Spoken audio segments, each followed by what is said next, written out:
My name is Byron Mangnall. I was born in Glenwood Springs, October 3rd, 1918. And I came over to Denver in 1936 after I graduated. I went to Success Business College and graduated from that in 1937, 38 I guess it was. Things were getting pretty hot with Hitler at that time. And that was in the Depression years. And jobs were pretty tough back at that time. And the whole United States was in turmoil because of the war and the Depression, and they were trying to get organized to draft people. And I was working for the Reese Houses. That was a chain of restaurants. I had learned the restaurant business or the food business because I had to work for room and board going to the school. And then when I got out of school, it was still during the Depression, there weren't many jobs. So I went to work for the Reese Houses. It was I don't know if you go back that far or not, but I think we had about 17. I opened 5 of them for them. It's quite a job to get one open. The Reese Houses had coffee and donuts for 10 cents, soup for 15, bacon and eggs for 25 cents.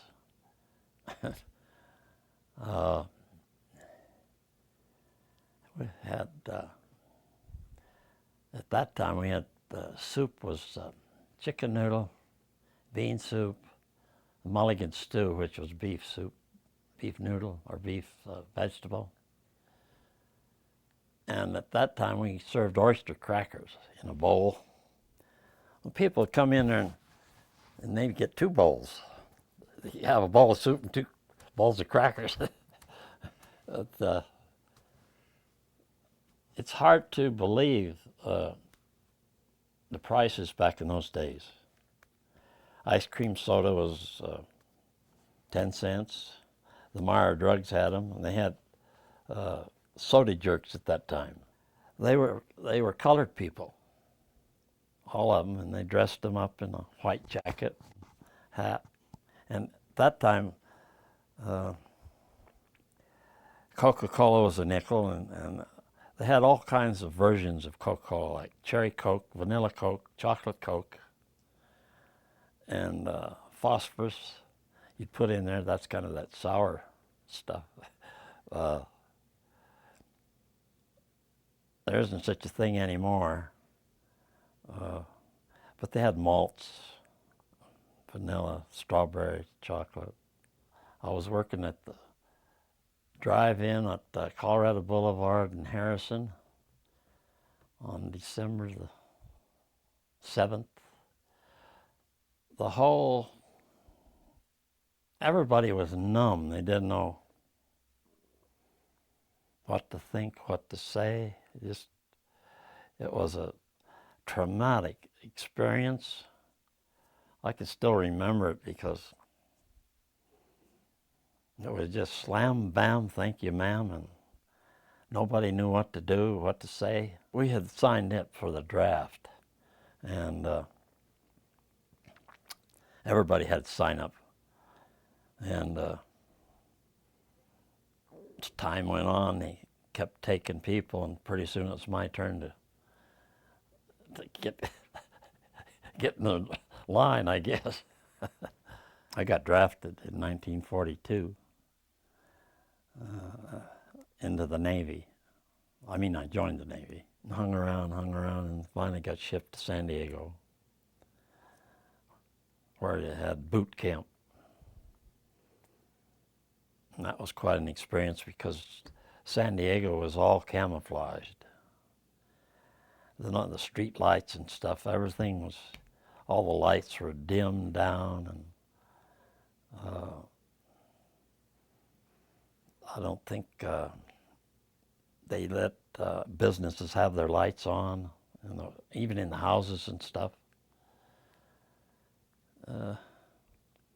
Everything was pretty well camouflaged, really. The Navy has all kinds of departments, and being that I had the accounting education, I tried to get into this storekeeping. And there's several different departments of storekeeping, like keeping care of supplies, keeping care of pay records, and that sort of thing. And I opted for the accounting part. 3 months indoctrination in Toledo, Ohio, to learn all the phases of pay records. And at the time, they were needing more instructors. They decided to have 12 more down in Milledgeville, Georgia. That's where they took over this women's college. And it was going to be subs in quarters. You wouldn't be under the regimentation of a barracks or anything. You lived off the base. And so I thought, boy, at that time our first son was about 6 months old. And I thought, I'm going to be one of those 12. So as time went on, and I think about after 6 weeks, they decided, well, they weren't going to need 12 instructors. And I think they cut it to 8. And so I decided, I don't care, I'm going to make it anyway. I'm going to give up my liberties, stay and study, and get in that 8. And so that was good duty down there. You had a class of, 30, about 30 waves. And their indoctrination was about 3 months to learn. That's quite a system that the Navy has to follow. Have your pay records follow you. You never lost a payday or anything. They follow you around. And it's amazing how they keep track of your transportation and your promotions, and because you get raises. You started out as seaman second, and I went clear up to first class.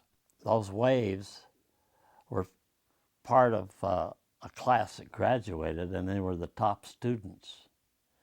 Instead of bringing in more men, they took these waves and made instructors out of them. So the only men was there was the ones that came down from Toledo.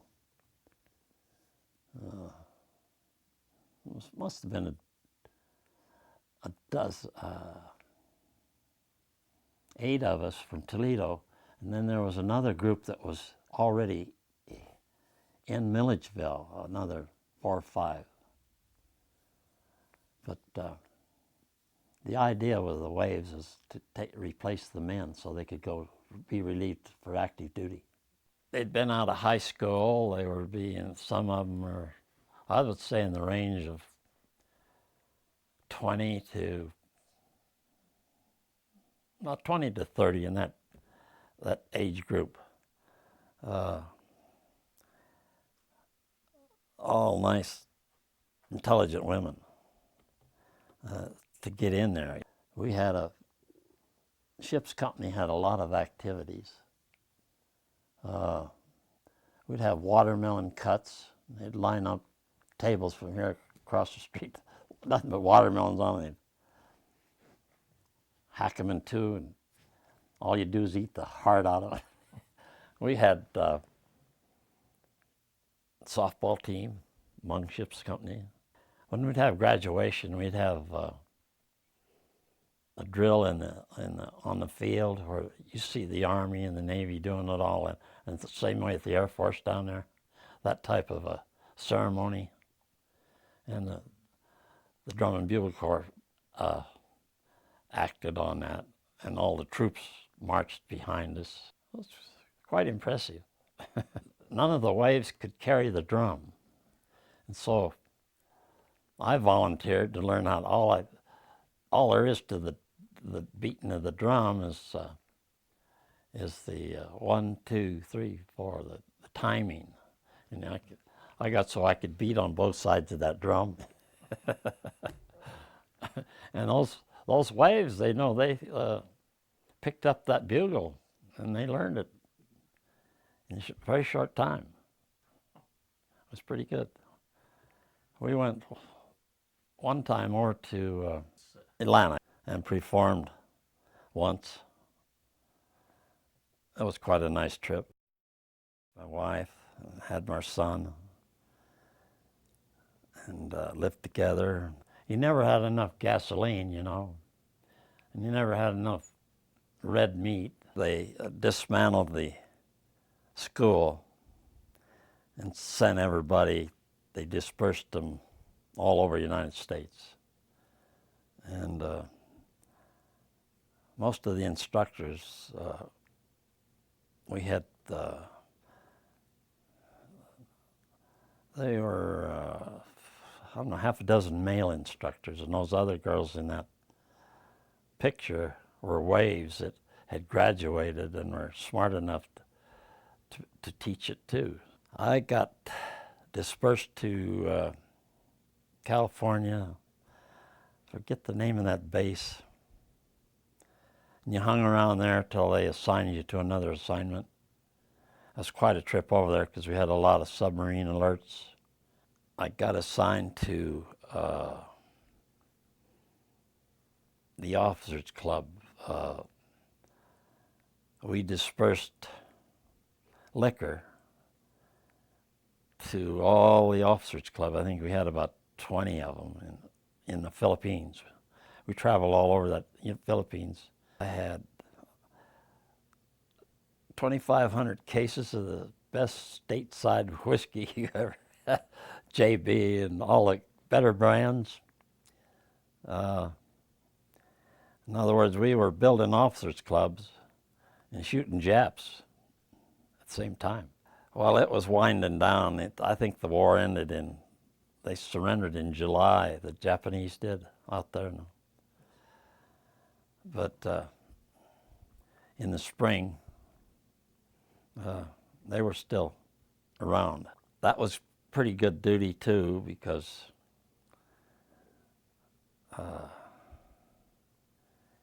we had nice barracks. Everything was kind of rationed there, water, and you don't realize how precious water is until you're in the Navy. You shave in cold water, take a bath in cold salt water, shower rather. Manila, practically, you couldn't believe the destruction that had taken place in Manila proper.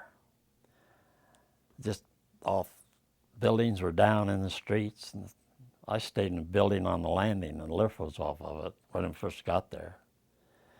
And Walled City was a special place, and it bombed that, and it was all destruction. You see pictures of the destruction of the war, but it doesn't hit home till you're in the middle of it. Well, I had a few buddies that were killed.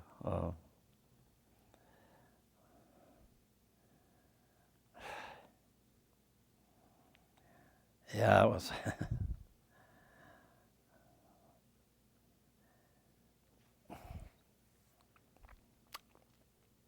The Filipinos, they were hustling people. They were busy. Of course, they didn't have any automobiles. They had little carts that they pulled around and wore those coolie hats. And they worked in the rice field and had those oxen that they used to plow with, I guess. We got there in May, I guess, and I was held essential to distribute the whiskey, the mineral spirits for the officers. You know, you got out on points, and I had enough points to get out, but that was in September. I finally got relieved of duty in January, and that wasn't on a troop ship, and somebody found out that the USS Hope was in the harbor there, and there was room for a person like me in the office, and so they took me on a PT boat and got me out there and got me on the USS Hope. The USS Hope was a hospital ship.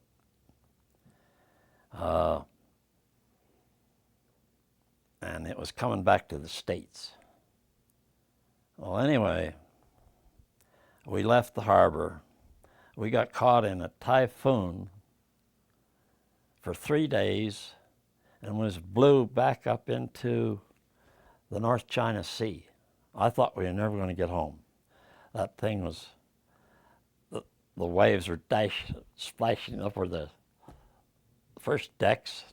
We had to eat under canvas or get in a trail along the railing to get into the chow hall. And I swear that ship was going to break in two. It was in a typhoon, you're in 20, 30-foot waves. It's coming over the flight deck or the captain's deck or whatever it was, I can't remember. And you get into this, and then along with that, you get into this too. So you're going, and we had, I don't know how many sick people, they were so sick. They were in bunks stacked 4 deep. And they were so sick, and that's being seasick, they were throwing up all over, and it was a mess. I think we were 23 days getting back to the States from Manila to San Diego. And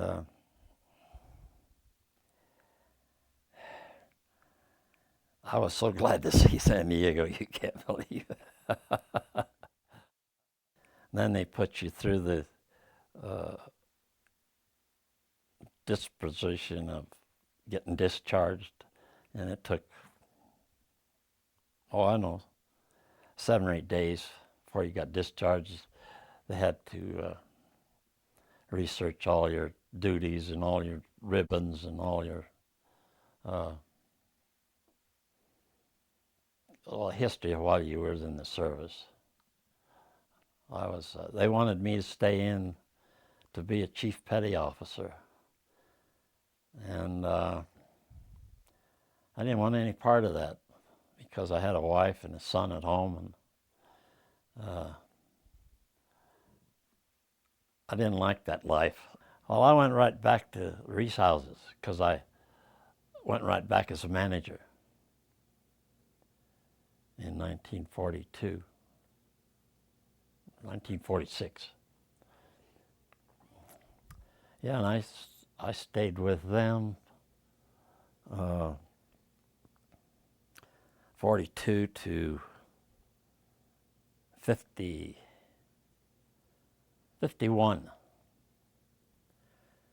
And I knew enough about the business.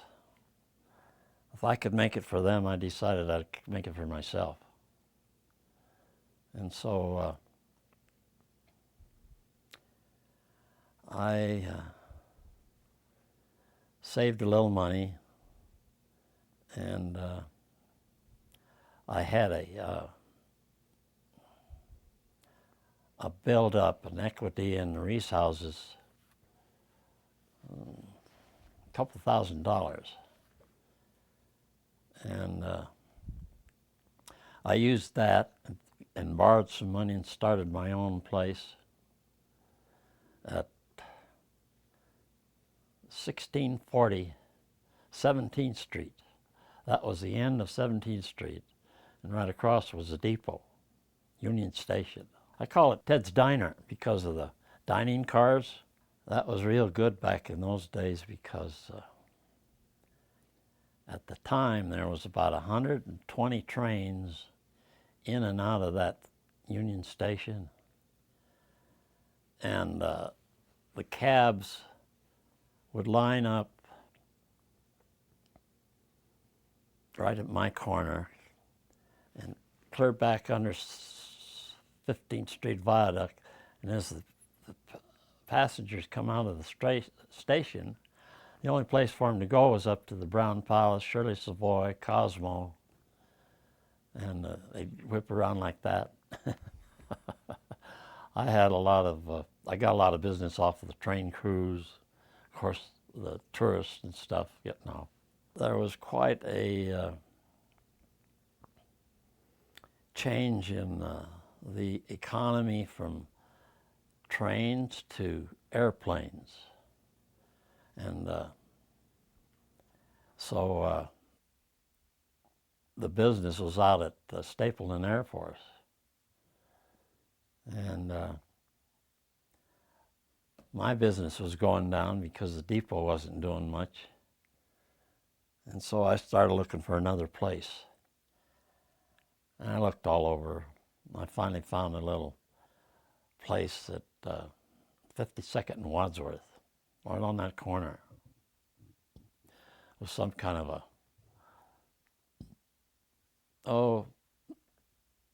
they sold flowers and potatoes and stuff like that out of this place. And I got a hold of it. I liked the location because 52nd Wadsworth was a busy spot. And I made him an offer and to buy the property. And I think it was $45,000. And of course, I didn't have that much money, but I borrowed some money from the bank, and I borrowed some money from my aunt. And I put the same theme and I called it Ted's Big Bun.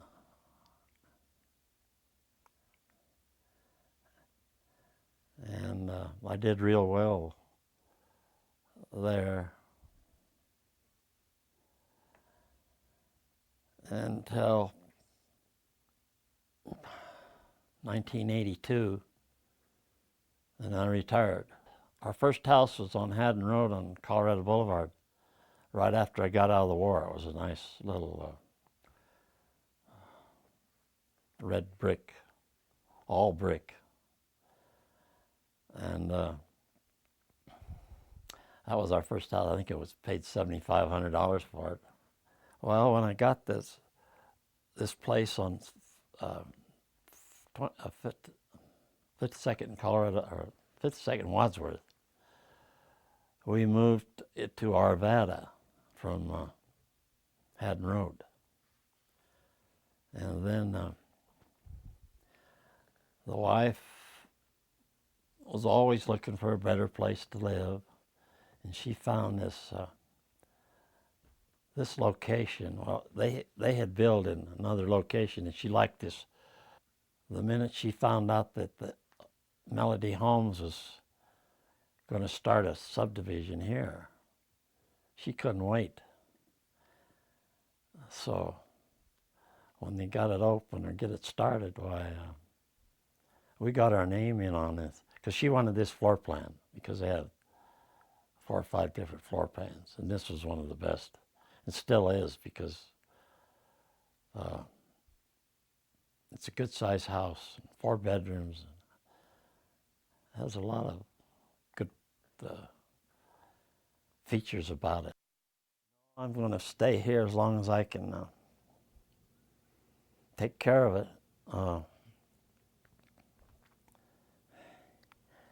But I'm finding out I don't want to get on that roof many more times. Take care of the air conditioning. She landscaped this place. If you noticed when you came in, it's quite nice. And that bristlecomb tree out there, they call it a foxtail pine.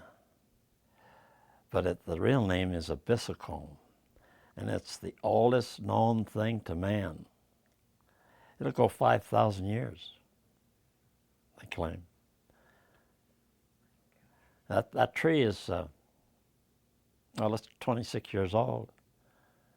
And you notice it's how it hasn't grown very much. It was only 4 foot high when we put it in there. It's a beautiful tree. It has all a character of its own. Those foxtail, look like a foxtail. I guess that's how they get the name of it. But you don't see too many of them around. She was in a rooming house, Capitol Hill. That's where everybody lived at that time, where all the apartments were. And I was the night manager at the time. And she came in there to eat quite a bit of the time. And we dated for a year and a half. Was married in 1942. And she passed away in July 2000. We were together 60 years, 1940 to 2000. We have 3 children, have 2 boys and 1 daughter. The oldest son lives in St. Louis. He's married and has 2 children. That's the only 2 grandchildren we have. The other son, he lives in Oakland, and they don't have any children. And the daughter, she lives in Canada, and she lives 50 miles from any town. The town is called Quesnel. They went up there, all of those kids, they went to Fort Collins. And there was a group of them, I think 4 or 5 boys that used to like to hunt and fish. And they'd go up there in the summer to do that. And they run across this place, what they called a Bob Inn. And it had 1 house on there, and a barn and a chicken coop and a lot of stuff. And they had, I don't know how many acres they got, 6.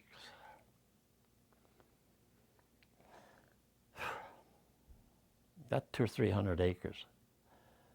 And so they've all built a house up there. They made it out of the logs on the land, made the shingles out of the trees. It looked like a little castle in the pine back there. Beautiful. But those kids were, to me it reminded me of 1950 when the gold rush. Nobody had anything. Wagon trails and outhouses and that sort of thing. And that's what it was like up there. When they went up there in 70, well, she left here in 76 to go up there. All of them did. I don't like traveling. We was up there once, and it's a 3-day trip if you're driving. And they would come here, so we decided that'd be better. But we go to the other two because we could, once a year, would go to see each one of them. Great kids. When I lived on Wolf Street, I was a member of Rolling Hills Country Club. And so when we changed to this location, I was to be closer to, in 1970, Indian Tree opened up. And so I left Rolling Hills and played golf at Indian Tree. And so then I joined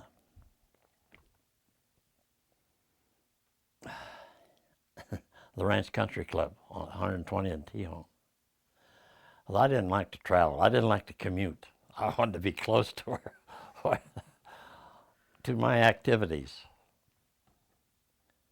And it's a nice country club. I'm still a member up there. I've had 3 holes in one there, and I had a hole in one at Rolling Hills, and I had a hole in one at the one of the Denver courses there by Lakeside. I got a plaque in there. November 30th, 2000. That was my 5th one. I've shot my age when I was 80, and I shot my age when I was 81. And this year, I'm going to try to make it 82.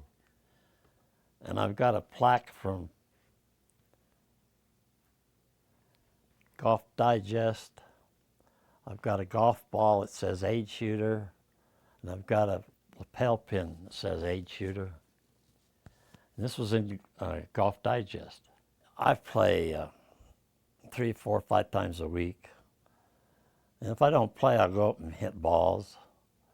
And then in the wintertime, I work out up at this rec center, 105th and Sheridan. So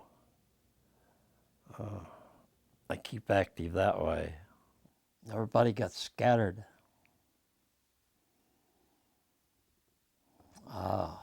We had a reunion, ship's company, our 50th, and that's everybody has, few of them had passed away, and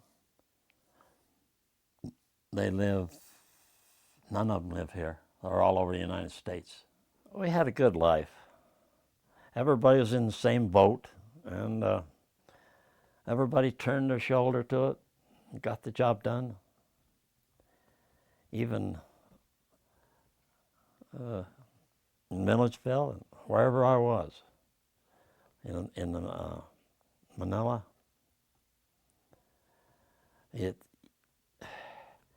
you went through a lot of stuff, but nobody complained too much.